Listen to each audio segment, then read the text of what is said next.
I was expecting a bigger crash. Good morning. Good morning, Waypoint. My name is Austin. You are? Leah. You've probably seen Leah serve on the worship team. She's one of our awesome worship leaders here. By the way, if you love singing and leading worship, you should totally join the team. That'd be fantastic. Could always use more singers on this awesome team. So anyway, we're so glad you're here this morning, wherever you're joining us from. Welcome. Just a couple announcements for you, and the reason that I've got Leah up here is they're looking to start a group with some married couples, and they're going to be going through something called Laugh Your Way to a Better Marriage, and I'd just love to give Leah a second to talk about it. Yeah, okay, guys. So like Austin said, my name is Leah Bliley, and my husband and I are going to open our home on Tuesday nights starting on February 21st. To go through a series called Laugh Your Way to a Better Marriage. It is a video series. Don't worry, I'm not teaching anything. But it is a video series with an awesome Christian comedian called Mark Gungor. And my husband and I have been through this before, and it is equally challenging as it is absolutely hilarious. It's very funny. It's very funny, but things that we learned in that have dramatically changed the way that we view marriage. And like I said, it is completely Christian-based, which is awesome. You may be looking at us and being like, you guys are a young couple. Is this only for young couples? Absolutely not. When we went through this, we had a married couple who was married for 30 years in our group and a married couple who was married for 2 months. We're even open to engaged couples to set you guys up for success. We would love a large variety. Since we are having it in our home, we're only opening it for 5 couples on top of us. And we're assuming that they're going to be filled pretty fast. So if you are interested, please sign up in Church Center, both you and your spouse, so we have an accurate number, and that would be awesome. So if you have any questions, you are more than welcome to come talk to me or my husband Gavin here in black in the corner. Hey, Gavin. And we'll be very happy to answer any questions you guys have. So that's super exciting. Thank you, Leah, so much. We're really looking forward to just the way that we can connect more as couples around church, and around Jesus, and around laughing your way to a better marriage. So we hope you sign up for that. Just before we get going into worship, I just have a couple more announcements. If you're looking for your giving statements, they've been sent through the mail if you gave in person. If you're looking for them, if you give online, if you're a regular giver online, those will be eventually coming your way. We're working on them. Or you can log into Church Center. This would be the best way to get it, the fastest way to get it. You can log into your Church Center and you can download it, print it, copy it, however you want to access it there. So that's one. Also, if you're familiar with Bashers, that is a local organization around here that supports young women and young men to kind of gather themselves and give them a network and a lifeline to basically just make them a better person, give them a place for support. So they're looking for leaders. They're looking for people to kind of come alongside and help lead a small group. So if that's something you're interested in, if that's something you've got time for, that is a huge blessing. And so if that's something that kind of tugs on your heart, you can come talk to us about it. We know a couple people who've done it here in the past that we could kind of connect you with if you're interested. It's a great opportunity to kind of give back to our community, to the students, to the young men and women in our community. This one is specifically for a Bashers girls group. So, but that's all I've got for you this morning. If you were here this past week, this past Wednesday, we did a food drop, and it was awesome. It was students, families, parents. It was an incredible time. We loaded 1,000 boxes and sent that back out into our community. Awesome. It's seriously amazing. 1,000 boxes of food right back into our food pantries. And so it's an awesome way to support. And so we've got a highlight video for that. So if you would, please check this out.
Good morning, Waypoint. If you could just stand and worship with us this morning.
them to get something out of this message that maybe they've been searching for, maybe they've been asking for confirmation of something. And I just pray that you would give that to them this morning. Just speak through Noah and allow them to connect with him and connect with you through Noah.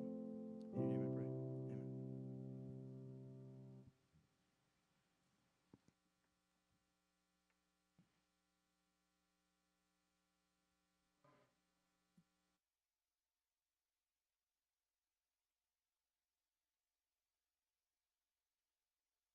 Can we just pray again real quick before I say another word? Dear God, I just come before you. God, I praise you for your goodness, for your kindness, for your love, for your mercy, God. And I pray that your presence would come into this space more than it already is, God, that we would feel you, that we would hear you, God, that you would speak. God, I don't want to speak this morning. I really don't. I want you. And so give this time to you. In your name, amen, amen. If we haven't met, my name's Noah. I work with the middle school here. Been here for a couple months. It's been a while. Feels like a while, but it's just good. I love it. This is my second time up here. They let me up here a second time, which is crazy. I know some of you are like, for real.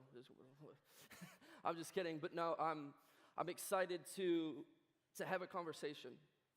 And I really mean that because I think sometimes we look at messages and we look at this time as like, oh, I'm just gonna like absorb all this information that this person that knows so much is telling me. And I think what I want instead of that is I want to like start a conversation. And I want, like, this message is one that like these are just things that God is like telling me, and things that the Holy Spirit is convincing me of, and some thoughts and some ideas that I have, and I want them to present them and say, what do we think about this? And so it's not just going into the week with, oh, I just absorbed all this information, but rather a conversation, something that we as the church think about. And so that's really my heart. And this morning, you can see by the screen behind me, I want to talk about empathy. And I've been convinced as I look at our culture and I look at even the church, right? I've been convinced that we have an empathy deficit. We are desperate.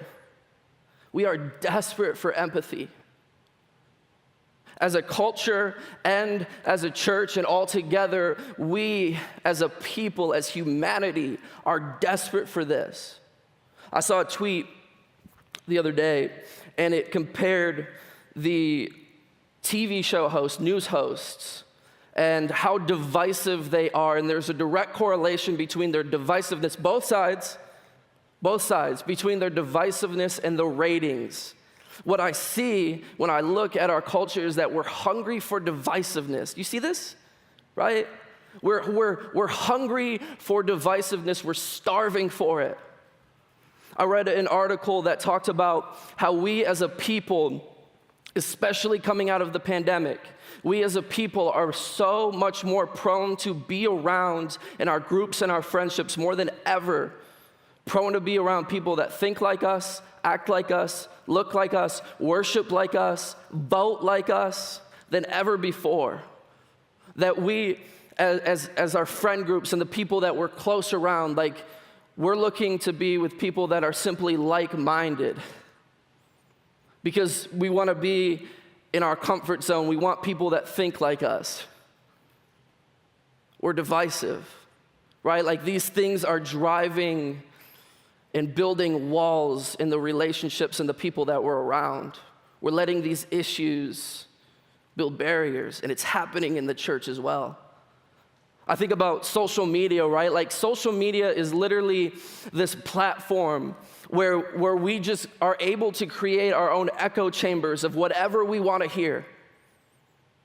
Meaning that I can go on Instagram right now, and if somebody doesn't think and look and act like me, then I can unfollow them, and I don't have to hear that. I don't have to hear their different perspectives on whatever, because I don't want to. right? Like I can build up, and the only intake and the only news I get about the culture and about the world and about the things going around me are the things I want to hear. Like we are living in a culture where we're building that up around us. And social media isn't going away, by the way. Right? And then there's the other side of social media, which gives us a platform to share our opinions with very little repercussions. Meaning I can type my opinions in all caps into Twitter, and maybe I'll get a few comments, but I'll just block those people. Because obviously they just hated me for what I said. I just offended them, right? And the church is not excluded from this. Christians doing this. We're doing this. We have an empathy deficiency as a people. Just so we're all on the same page, empathy is defined as the ability to share someone else's feelings or experiences by imagining what it would be like to be in that person's situation, by imagining what it would be like to experience that, to have that perspective, to have that background, grow up with those experiences, imagining what that would be like. That's what empathy is. Neuroscience explains, and I read up on this. I don't have a degree in neuroscience, by the way. I'm a youth pastor, yeah. Neuroscience says empathy happens in two parts. There's the emotional center that perceives the feelings of others, and then there's the cognitive center that tries to understand why they feel the way that they do and how we can be helpful to them. We have these things called mirror neurons that happen in our brain, and what happens is they literally mirror the things, the emotions and things that we see in others. So like if somebody smiles at you and you immediately smile back, that's these mirror neurons triggering in your brain, and it happens through imitation. And that's how empathy works, is that we see these things, we perceive them, and we imitate these similar emotions.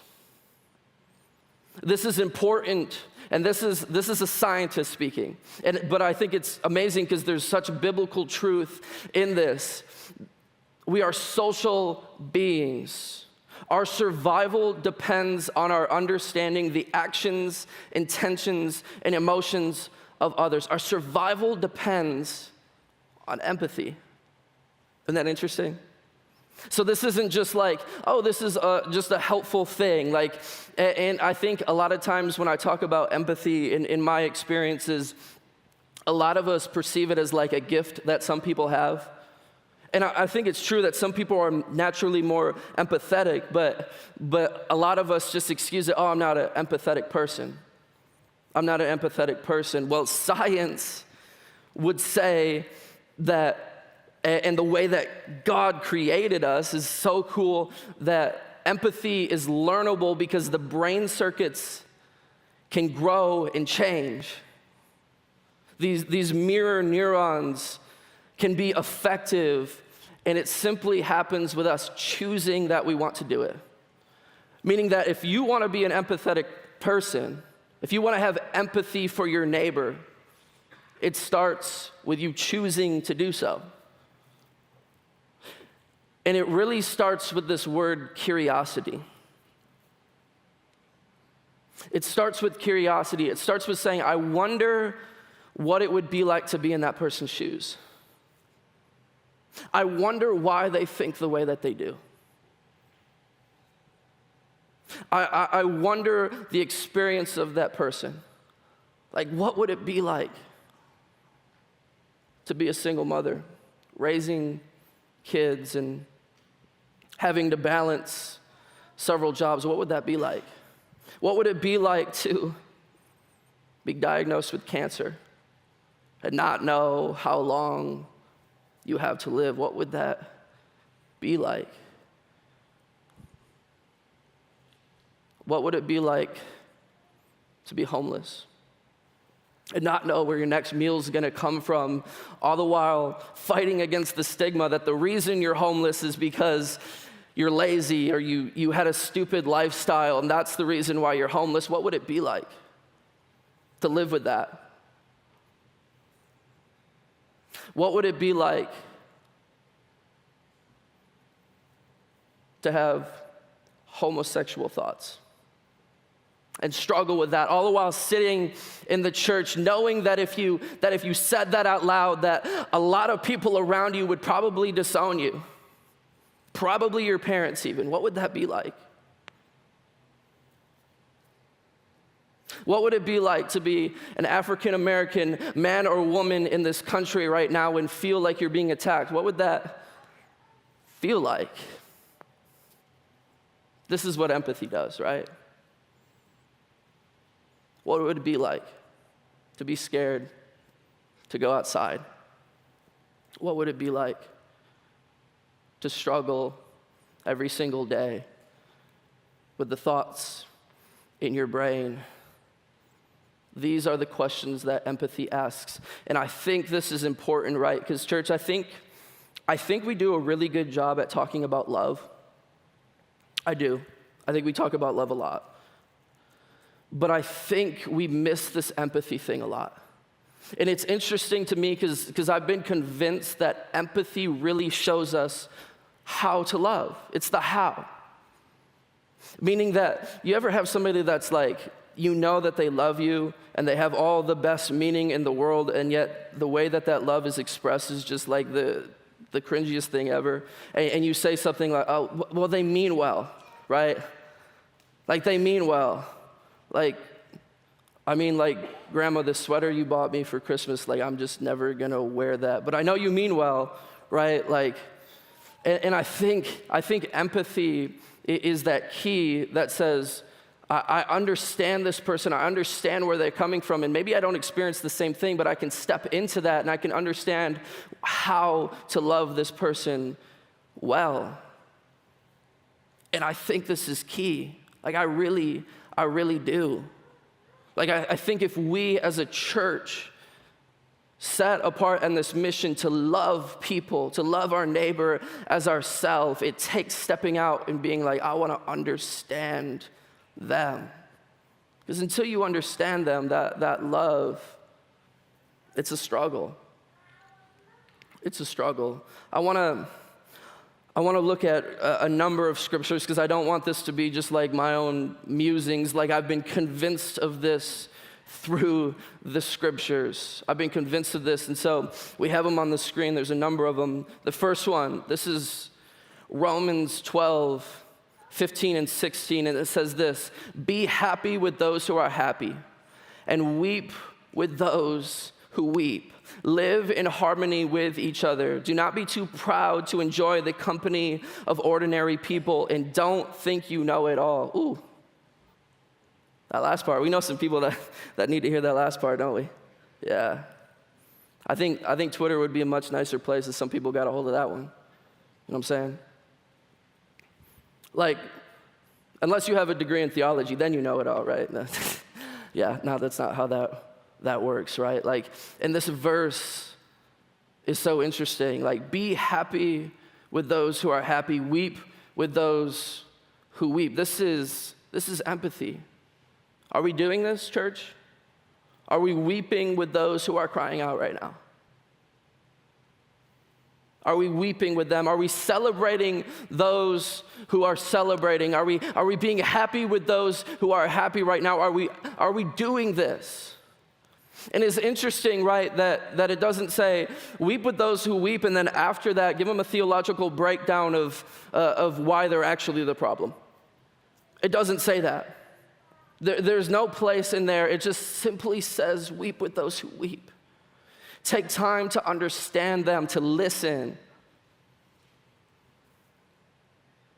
to walk with them, to love them. We'll move on. Next verse is Hebrews 13:3. It says this: remember those in prison as if you were there yourself. Remember also those being mistreated as if you felt their pain in your own bodies. Are we doing this in our prayer life? In the way that we pray, are we praying on behalf of those who are suffering in the world? Are we doing this? I look at every single one of these verses, like every time I read them, and I was preparing for this, every time they were like a gut punch to me, because it's like, man, I don't know if I do that. Right? Like the people in prison right now, it's so easy to just like not even care. Those being mistreated around the world and in this country, like, are we caring for them? Are we empathizing them? Is our heart breaking for them? And what would that look like if we started to do that? What would it look like if this love and this empathy pushed us that far? To care for those, to fight on the behalf of those who are suffering right now. Seems pretty Christ-like to me. Galatians 6:2-3 says this: share each other's burdens, and in this way obey the law of Christ. If you think you are too important to help someone, you are only fooling yourself. You are not that important. Another one. These verses end like, woo, you are not that important. You are not that important. I know you think you know it all, and I know you think you have all the answers and have the perfect perspective on everything in life, but you're not that important. And I love, did you catch that first line? Share each other's burdens, and in this way obey the law of Christ. And it seems to say that the fulfillment of the law of Christ, the law that Jesus set into place as he walked this earth and set up his kingdom, it seems to me that the fulfillment of that law is to carry the burdens of each other. To simply carry the burdens of each other, the people walking around us, all of them, to carry those things, to walk with them. That's what it means to walk as Christ walked. Simply put, to carry the burdens of each other. And if you think you are too important to do that, you're fooling yourself. You are fooling yourself. Man, and if those verses don't bake your noodle, if those don't hit, let's look at God himself. Let's look at the fact that the ultimate example of empathy was the fact that God himself entered into humanity with us, literally carrying our burdens, being that cross on his back. Hebrews 4:15 says, for we do not have a high priest who is unable to empathize with our weakness, but we have one who has been tempted in every way, just as we are. That verse right there convinces to me that this empathy thing is a big deal.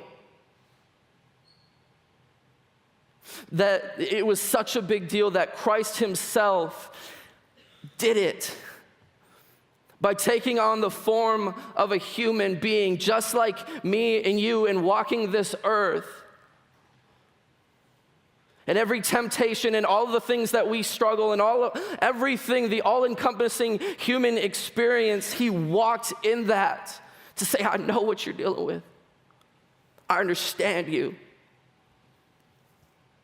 I understand what it's like to be misunderstood. I understand what it's like to have hurt. I understand what it's like to come with all of the stress and these burdens.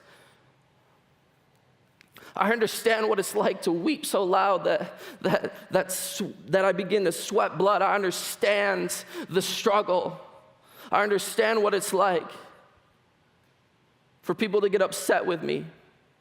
He walked that with us. Jesus' ministry, and it's interesting that as I've studied this, in every encounter Jesus had, you see such a level of empathy in every conversation he had, every encounter. He asked questions, he listened, he learned. I think about Zacchaeus. He said, hey, I'm going to come to your house today. That tax collector. Like, I want to sit with you. I want to learn about you, right? I think about the woman at the well, that conversation. As he asked questions, and sure, he walked into there, and we know that he had some understanding, and he knew who she was, but it's interesting that he lets that conversation play out, right? As he asks questions and as he sits with her. There's something so important about that sitting with people and having conversation. We see this consistently in the ministry of Jesus. Or how about the story of Lazarus? This is one that always gets me, right? Because you have Jesus shows up, and it seems to me that Jesus knew what he was going to do before he even got there, and yet he lets Lazarus, his friend, die, right? Like, it's Jesus. He could have stopped that, right? And not only does he do that, when he shows up, I'm sure he was like, yeah, I'm about to get bro out of the grave, right?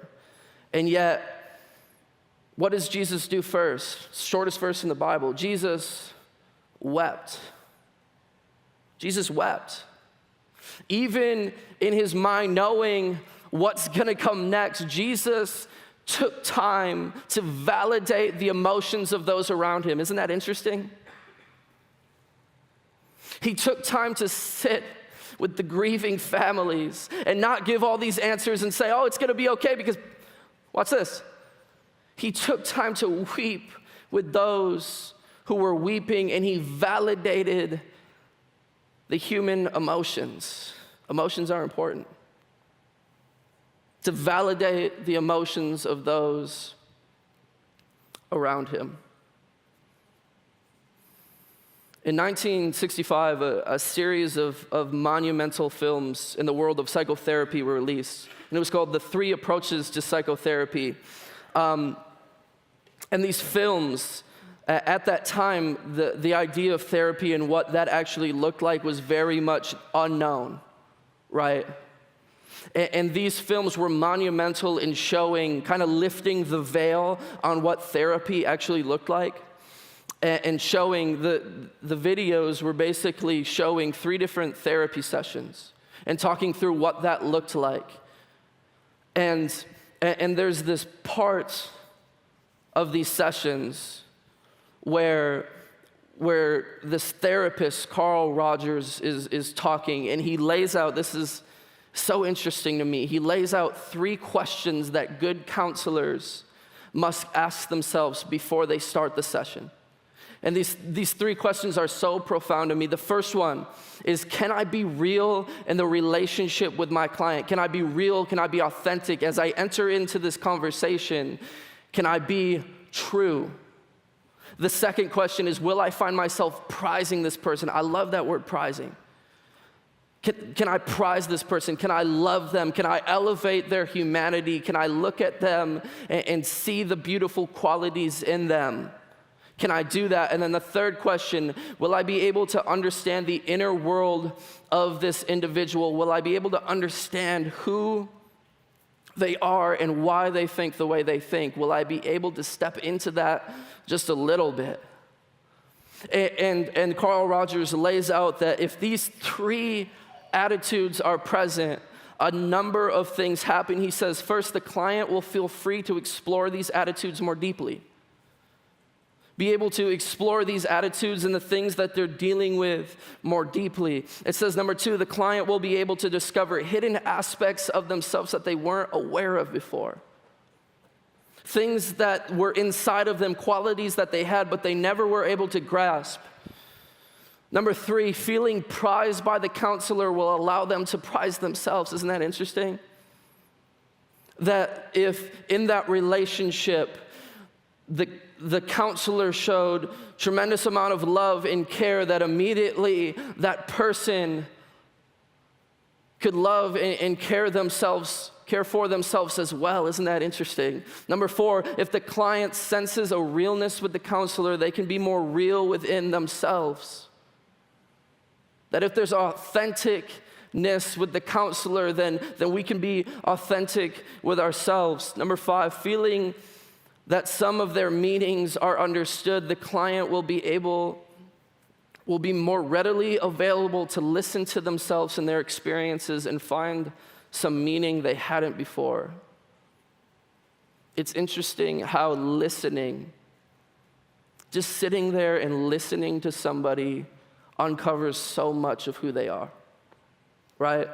And we have this attitude of like, no, I gotta jump in and I gotta say my piece, and sometimes just sitting and listening has such a tremendous effect on people. That as they do this discovery and discover the things in themselves, they come to a place of peace. Number 6, from being disapproving of themselves, the client will move to a greater acceptance of themselves. Now I understand that we're not all therapists and not created all to be therapists. And the relationships that we have in our life are not therapists to this person. That's not the relationship that we have. But yet I think there's some truths in here. And I want to say, what if, right? Like, what if we entered into the relationships with those around us by saying, can I be real? I want to be real and authentic with this person. I want to prize this person. Right? Like, I want to have this tremendous amount of love, and I want to look at them and not see differences, but see the beautiful, unique qualities about them, and I want to prize those things. And then thirdly, I want to understand who they are. I want to understand their perspectives. I want to understand their background. I want to understand where they're coming from. Because here's the thing, none of us come to conclusions in our life for no reason. Right? Like, the things that we believe, there's always a reason, and sometimes those reasons are deeply flawed, but there's still reason. And I think, and I'm learning this in my own life, that as I sit and I listen, like, understanding those things uncovers so much. And I'm able to understand, okay, how can I love this person now? Because I see where they're actually struggling, and as I uncover that and I uncover those things in their lives, I'm able to understand that this is the issue. This is what they're hung up on. And I'm able to exhibit love in that space. But church, if we don't take the time first to listen, if we don't take the time to understand, if we are so wrapped up and know this is the truth, this is the way things are, this is my perspective, and you're not going to change me, then good luck having a conversation with anybody, right? Like, good luck showing the love of Jesus in that space. It's going to be really hard, because until we look at somebody and say, I love you, I care for you, I want to have a conversation with you, I want to understand who you are, until you can do that, Jesus showed, right, in his ministry, how important that was. How vital that was. See, empathy doesn't make assumptions. Empathy doesn't claim to know it all. Empathy doesn't discredit the experiences of others or downplay these things in the lives of the people around us. Empathy sits in the mess. It participates in the experience of others, and it says, how can I help? Now, for different situations and different people, like, that's going to look different, right? Maybe it means simply listening and being a listening ear. Maybe it's stepping in at some point, right? Like, I don't think empathy requires us hiding what we truly think all the time. But I think until we listen and we understand that truth is not going to be shown in ways that are loving and fruitful, I'm really convinced of this. And so can we enter in, church, and can we, what if we were known by this? Like, what if we were really known by how we listen and sit with people from all different walks of life. No matter how messed up we probably think they are, what if we just said, I want to sit with you. I wanted to get to know you as a person. What would that look like? The band can come up now. I want to take time, I think, and just in your own personal space right now, I just want a moment of prayer. And you know what's going on and where you're at and what things, you were thinking of as this goes on. And I think, like, what if we as the church just entered into this space where we say, God, I just want to do that. Like, I think all of us would say, man, I want to love people around me well, right? Like, I want to do that. And I think if we just begin to surrender, like suddenly, and I've seen this in my own life, there's moments and there's conversations where it's like, man, like God placed that on my life and I just sat there and I listened. It's amazing how many conversations I've had with people where I literally didn't say anything of substance and they said, thank you, I needed that. And so I just want to take some time here. If you could bow your head and just spend some time, and we're going to enter into worship in a few moments, but just whatever you need in this space to enter into that, to surrender to that challenge. And then we'll worship.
Would you all pray with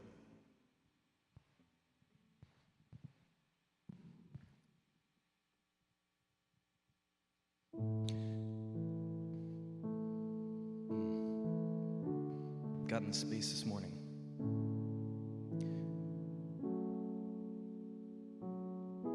we just humbly stand or sit before you.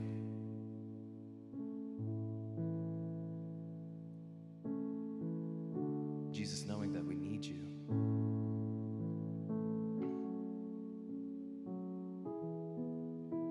That our world needs you. Jesus, you chose to join us, to dwell among us, so that we could dwell with you. So Jesus, this week, as we take this conversation, maybe it was challenging for some of us, encouraging, thought-provoking, offending, whatever it was. Jesus, this week, can we dwell with you? Can we sit with you? Can we listen to you, Lord? Can we consider your thoughts, your heart for the world, for the people around us, not around us? This world needs you, Jesus, and it needs us to show you to the world. And so, God, you call us to that. And so this week, help us to listen well. Listen to you and then listen to others well. Help us to consider your thoughts of others, to consider the thoughts of others. If that makes sense. It makes sense in my head, Jesus. You know my heart here. God, this place, we're grateful for this place. We can come, we can be encouraged, we can sing together, worship together, be together. So God, we just pray as we leave this space, we do that. And we be your church, and we share your kingdom. It's full of love and grace and mercy. We love you, Lord, for that, and we praise you, God, this morning. It's in your name. Amen. Amen. Thank you all. We hope you join us next week. And on top of that, just have a great week. We love you. See you. Adios.